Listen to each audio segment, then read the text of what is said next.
इतके वर्ष फक्त दादा सांगतोय तेच करत आलीस, त्याचंच ऐकत आलीस.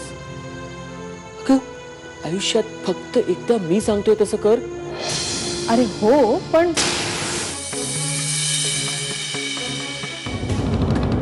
दादा देवदर्शनाला नाही गेला. ठीक आहे, आम्ही निघतो. असं कसं जाणार?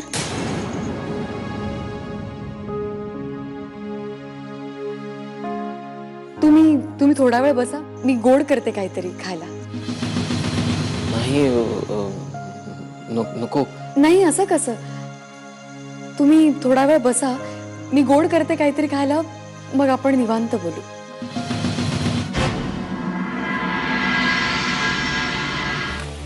कुठं ग? सत्यजितच्या रूम मध्ये. उगच भांडणाला अवतान देऊ नकोस. मला मंजिरीने स्वतः परवानगी दिली. ये बघ, आता सोडून दे हे खूळ. हे खूळ माझ्या बरोबरच संपणार आहे आत्या. गौरांग भाऊजींना पण समजून घ्यायला नको का? आई नेत्राचं काय? नव्या नवरीची स्वप्न काय असतात हे माहिती आहे मला.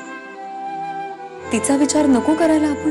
तुझं सगळं म्हणणं मला पटतंय, पण सत्यजितनं समजून घ्यायला हवं. मी बोलते त्यांच्याशी. मंजिरीचा फोन लागत नाहीये. ती कुठे? घरातच आहे. बोलो तिला फोनवर. सत्यजित, मी माझ्या रूम मध्ये.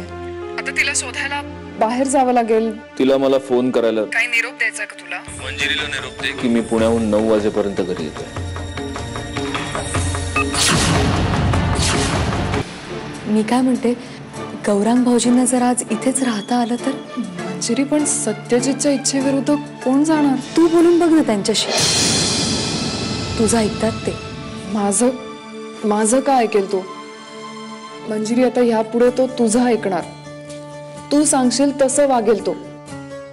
त्यामुळे तूच सांग. त्यांच्याशी कसं बोलू मी, मला नाही कळत आहे. तुला वाटतंय ना की गौरांग आणि नेत्रांनी इथे राहावं, मग तू तसा डिसिजन घे ना. मला जरा भीती पण वाटते. नको घाबरू. अरे हो, आणि तसंही सत्यजितचा फोन आला होता. तुझा फोन लागला नाही म्हणून त्यांनी मला निरोप द्यायला सांगितलंय तुला. त्यांनी सांगितलं तो आज रात्री इथे येणारच नाही, पुण्यातच मुक्काम करणार आहे. तू आता या घरची सून आहेस. तुला पूर्ण हक्क आहे हा डिसिजन घेण्याचा. हो, पण त्यांना असं आल्या पावली परत पाठवणं मला खरंच चांगलं नाही वाटत आहे. तुला नाही वाटत आहे ना चांगलं? मग तुला आतून जे वाटतंय तोच डिसिजन तू घे. मग मी सांगते त्यांना, म्हणजे आजचा दिवस इथे थांबा म्हणून. Very good. मी आलेच.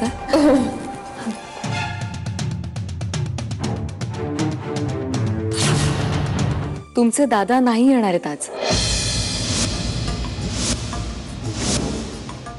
हो, म्हणजे तसा फोन आला होता. त्यांना काम आहे पुण्यात म्हणून पुण्यातच राहणार आहेत ते. भाऊजी आज राहा ना इथे. मी स्वयंपाकाची तयारी करते.